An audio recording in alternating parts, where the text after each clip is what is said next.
Well, a very good evening to you and welcome to the broadcast tonight, the 18th day of November 2024. I'm Sammy Adika and our sign language interpreter is Boniface Mureithi. Starting us off tonight, governors have threatened to shut down operations in all the 47 counties should the National Treasury fail to remit outstanding funds owed to the devolved units. Now, through the Council of Governors, the county bosses say the delay in disbursement of the funds has greatly hampered service delivery in the counties, directly impacting Kenyans.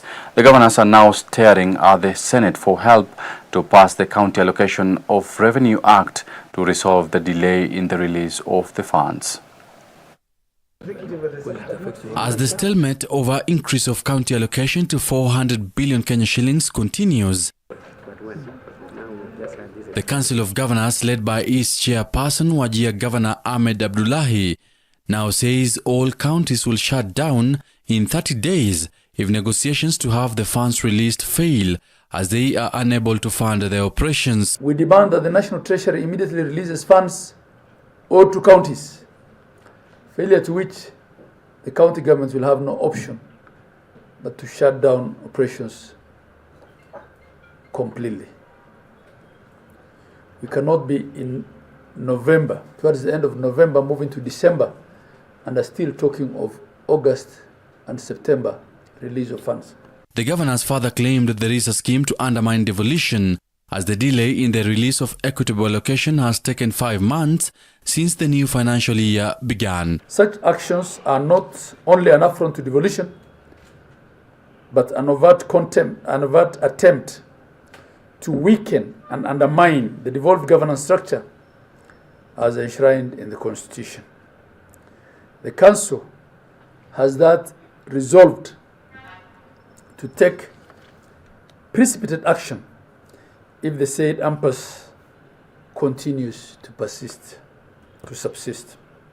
Expressing the dissatisfaction at the National Assembly's move to reduce the county's equitable share by 20 billion Kenya shillings, the governors say the move will have a negative impact on the ordinary Kenyan. We hold the position that the Supplementary Appropriations Act 2024, based on the Division of Revenue Amendment Bill, is unprocedural and unconstitutional for the following reasons. One, the Supplementary Appropriations Act 2024 is not based on the enacted Division of Revenue Act 2024. Amid the ongoing budgetary woes, the governors have now turned to the Senate for help to have the counties receive their equitable share as soon as possible and avert shutdown. We therefore call upon the Senate to expeditiously pass the County Allocation of Revenue Act to resolve this delay. On matters health, the governors have demanded that monies owed to them under the defunct NHIF, now totaling to about 9 billion Kenya shillings, should be released on time, as KEMSA is not ready to advance them more credit due to 3.8 billion Kenya shillings debt. How can we be able to pay KEMSA if we are still owed 9 billion by the de facto NHIF authority? Because if you look at what is owed to KEMSA by counties put together, it is a meager 3.8 billion as compared to 9.1 that is owed by NHIF. If the threat by the Council of Governors is anything to go by, Kenyans may now be forced to have a rough Christmas if the counties shut down just before the peak of the festive season. For Newswatch, I'm Sammy Adika. Well, now on matters health, the Federation of Women Lawyers Kenya, that is FIDA Kenya, and the Kenya Legal and Ethical Issues Network on HIV and AIDS, KELIN, have raised concerns over the challenges arising from the transition from the defunct National Health Insurance Fund NHIF to the Social Health Insurance Fund SHIF. The lobby groups have noted that the ongoing shift has exposed glaring systemic gaps, negatively affecting access to equitable and affordable care for many Kenyans. FIDA and KELIN are now calling for urgent clarity on critical services that have been inadequately addressed under SHIF, insisting that the ongoing digitization of health records be done with care to ensure no one is left behind. To the ministry and to the Social Health Authority to ensure that there is access to information. There is a deep depth of information for the public around these issues. So many people are unaware of what the transition looks like and what the plans are, including aspects around the tariffs that are being implemented, including where they can get access to healthcare, which facilities to go to that are currently able to provide these services. We hope that they can ensure that this is done in a transparent and accountable way so that every Kenyan has ease of access to this information. We do know that the government has a mandate to publicize the information on the Kenya Gazette, but we would like them to go further to ensure that the people within the rural settings, for persons who are not able to access the Kenya Gazette, are able to still get information about the implementation of the Social Health Insurance Fund. We hope that by doing this, we will ensure that we are bridging the gap around information so that everyone is able to not only get the information they require about the Social Health Insurance Fund, but also enjoy the services that are tailored to meet their medical needs. We also hope that the Ministry of Health, as well as the Social Health Insurance Fund, can ensure that there are health desks or information centers where people can easily access or make complaints and have these complaints addressed by the Ministry of Health. At this point, there are no set centers or set health desks or information desks where people can address or center their questions for clarity. So we hope that this can be done as part of the implementation of the shift. Thank you.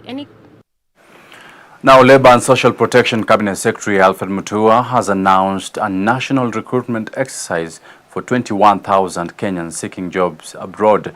The exercise is said to be conducted in each and every county starting next week on Wednesday in Machakos County before proceeding to other counties up until 18th of December 2024, where it will end in Isiolo County. Addressing journalists in Nairobi, Mutua says the county exercise will be conducted in a free and fair manner, giving equal opportunities to all unemployed, qualified and skilled Kenyans to work abroad. Now, this comes barely weeks after the recent success of employing 3,247 Kenyans by a Qatar company.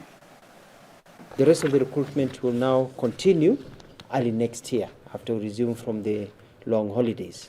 So the plan is to go to every county to be able to reach out to wananchi. We cannot have young people who are looking for work coming all the way to Nairobi to look for different opportunities. I just held a meeting with the recruiters and we analyzed the jobs that we have demands for. When I say demands means these are jobs that are available in the world that have been given to Kenyan government and Kenyan recruiters to give to Kenyans or to employ for Kenyans to be employed in those positions. And for this first round of the exercise that is lasting until December, we have narrowed down to what we are sure is available and easy to be able to recruit and send people. And so we are looking at 21,000 jobs. 21,000 jobs are the ones we'll start interviewing for. The idea is that every county, we are dividing them equally so that every county gets equal numbers, depending on the type of skills that are there. Well, now on matters food security, Bungoma County Government in partnership with Food and Agriculture Organization FAO has launched a training for small-scale farmers in the county. The program seeks to equip the farmers with organic farming techniques in a bid to increase their produce and boost food security within the country. The project, named Boost Sustainable Production in Kenya, launched in Kimilili and Mount Elgon areas, has already onboarded 1,780 small-scale farmers, with FAO saying the move is aimed at educating farmers on how to do sustainable farming, especially now that Kenya is facing climate change. Mradi wa Boost uko hapa Bungoma na unafanyika katika sub-county mbili, Kimilili na Mount Elgon. Mali tuko hapa saa hii ni Kimilili sub-county. Mradi umuhimu wake ni kwamba inasaidia wakulima na pembejeo, farm inputs. Na wakulima wao tumewasanya kwa vikundi. Kwa vikundi hapa Bungoma viko 123. Kikundi hiki cha salama ni moja ya hizo. Sasa vikundi 123. Ile tuko na walimu pia ambao county recruit ambao wanafundisha au wakulima. Na walimu wanaitwa TOFs, trainers of trainers. Tuwafundisha tukisaidiwa na watu wa FAO wakafundisha on agroecology. Sasa hiyo wakulima vile tumeona wakulima ambao wamefaidika katika hii Kimilili sub county ni 1780 ambao wamesaidiwa na mradi wa boost. Kupewa na mbolea na mbegu na mafundisho. Wao tu ndio wafaidika, ile tunasema through voucher. Lakini kuna wengine ambao wanafaidika tu kwa mafundisho wako 2000 kwa sub county. Ni mwenyekiti wa kikundi cha Salama Women Group. Inapatikana katika sub location ya Kibisi na kijiji ni Maeni B. Salama Women Group ilianza mwaka wa 2218. Tulikuwa na wanachama 30. Tulikuwa na vijana 4, wa mama 16, alafu wenye walipaki walikuwa wanaume. Na katikati ya hii kikundi tulikuwa tunafanya VSL, Village Saving and Loaning. Mwaka ule mpaka juzi tumeshare out, kila mtu akipata, wa kwanza alipata shilingi 50,000, wa mwisho akapata shilingi 10,000. Na jumla yote ndio tushare out tulikuwa na shilingi 1500.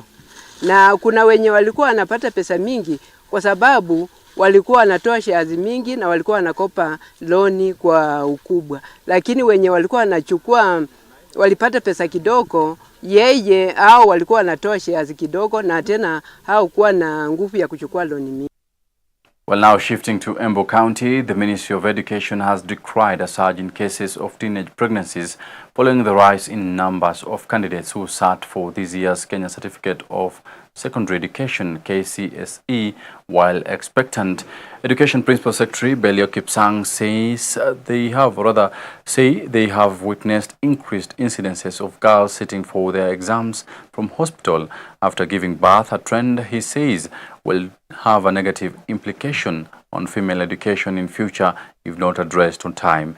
Now speaking in Embu, the PS father noted that teenage pregnancies is a societal issue and the adults have failed to protect young girls from the perpetrators.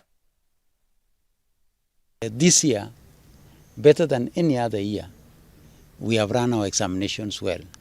The only thing that we saw this year and which we shall be working with our parents is that there were increased incidences of our girls doing their exams in hospitals. We have to deal with these teenage pregnancy issues. And I have said elsewhere, and I'm repeating it here, our biggest problem is not those boys in those schools. Our biggest problems is us, the adults. Our biggest problems is us, the adults. And if we are going to say as adults that we want to protect the culture, then we shall not have this problem. Because most of the cases are not out of these young boys. Most of the cases are out of us, the adults. Just like I said also on this cheating, most of the cases of cheating is not with our students and our children. Our children are given phones by us, the adults. It is us, the adults, who would want to take a photo of the examination and share. It is us, the adults, who will take a copy of the exam and go sit in a room somewhere trying to provide answers and then sneak the answers to our children. So in most of the cases, the biggest problem that we are facing is with us, the adults. If we commit ourselves as adults that we want to give our children an opportunity to be children and to give us their best potential, then all these cases of running around trying to deal with exam malpractices, it can be ended. It is with us, the adults. Let's give our children time to be children and let's give them an opportunity to give us their full potential. If anybody attempted to assist us when we were doing our own exams, we would not be standing here today. Well, from Sudan, from Embu, we shall be taking a short commercial break before coming back to take a look on some of the efforts being put forth to ensure that Sudan gets back to a peaceful country. Don't go too far.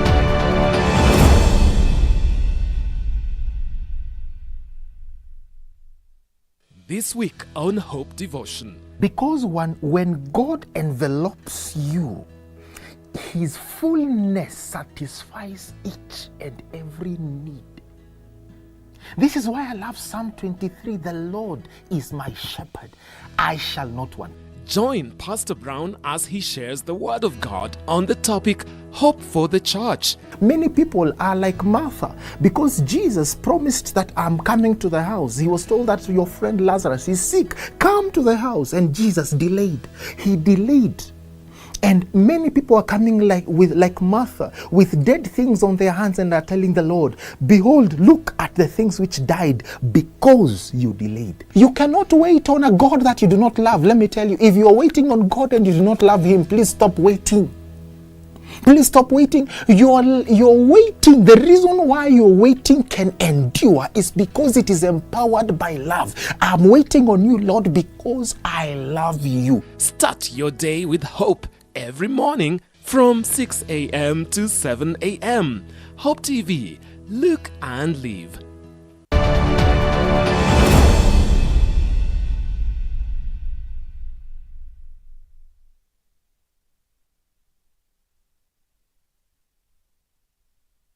Newswatch.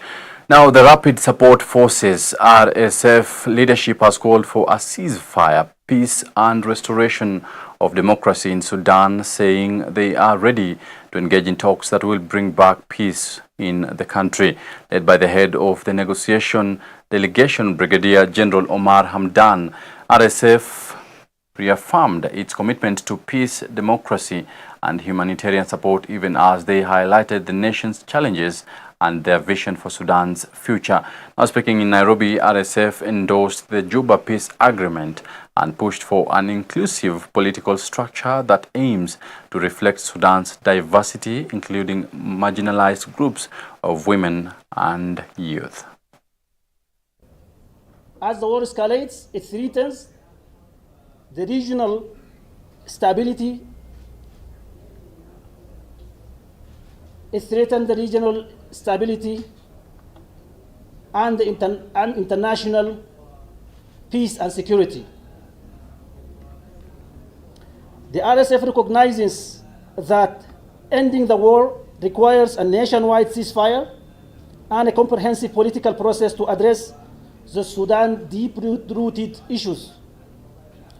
For this reason, the RSF has engaged seriously in all peace initiatives. And the RSF has consistently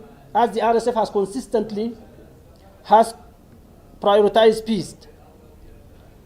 However, despite our serious engagement, SAF leadership, aligned with the members of Muslim Brotherhood and the ousted regime, continued to prepare for war, undermining every effort and putting an end to any initiative that could lead to peace.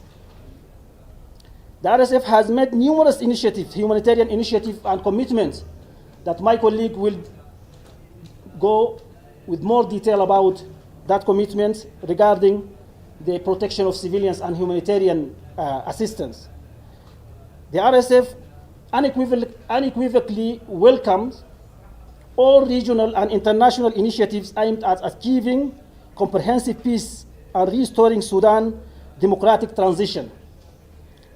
Despite controlling significant part of Sudan, including Darfur, Al Jazeera, and large part of Khartoum and Kordofan, we remain firmly committed to an immediate nationwide ceasefire, ensuring the passage of humanitarian aid and creating safe corridors for civilians and aid workers. Finally, I would conclude by we will stand ready to engage with inclusive and comprehensive political talks to address Sudan's root causes of conflict and end all wars and build peaceful, stable and democratic nation.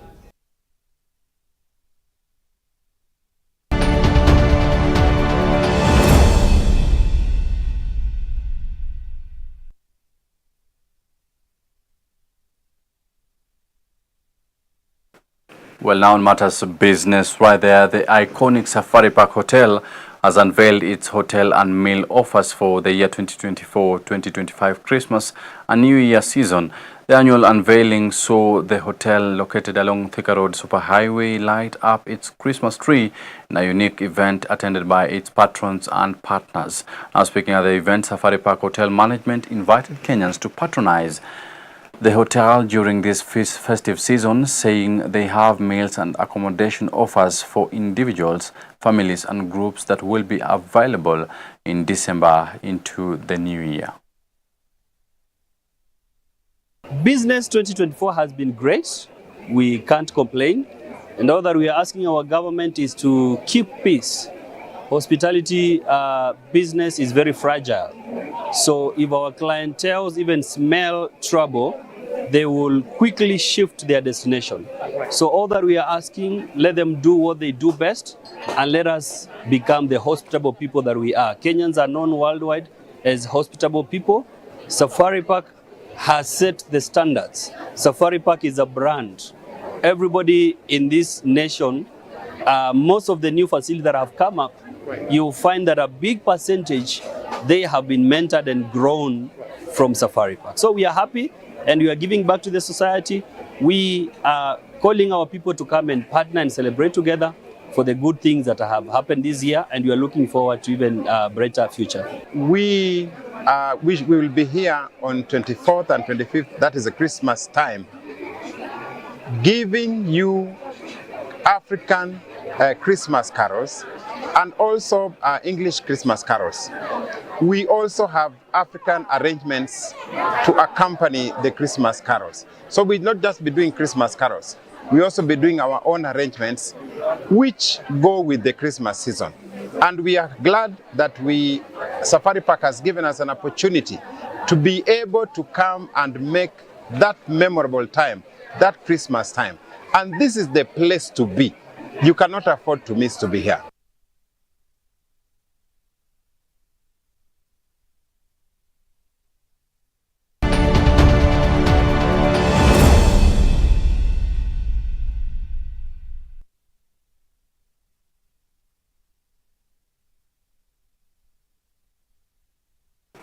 Now let's get sporty. The Governor Wavinya Adika has continued to captivate Machakos County as it advances to the sub-county levels in its second edition. Now speaking during her county development tour, Governor Wavinya Adika highlighted the tournament's significance, noting that it aims to uncover and nurture talent among the youth within her county. Now during the weekend matches, Scorelands FC and Avengers Queens emerged victorious in Machakos sub-county, while Uvule FC and Mutulani Queens triumphed in Kalama. Mavoko sub-county saw wins for Makongeni FC and Athi River Queens. The tournament's grand finale on December 14th promises an electrifying contest as teams will be battling for the 1 million Kenya shillings top prize. Sports has unmatched fascination to young people. It offers an essential platform for the talent exploitation and presents unique opportunity for us to celebrate our diversity. It unites the people and helps increase economic prosperity. I pledge to continue channeling financial and material support to give sports the much needed upgrade and help the youth of Machakos realize their potential. I congratulate all the teams that have participated and won so far. I urge the teams to prepare for the finals at the county level. Winners will go home with 1 million. Alano Sinda, Kecha account, team again look at a million. million for both men and women. I want to thank FKF for partnering with the county to ensure national and international standards are maintained. Overall goal for Governor Wavinya Cup is to scout for talent. Well, that's all we had for you tonight. Many thanks for choosing Newswatch right here at Hope TV. Once again, my name is Sammy Adika, and Boniface Mureithi on the right bottom of your screens has been our sign language interpreter. Do have a wonderful night. Goodbye.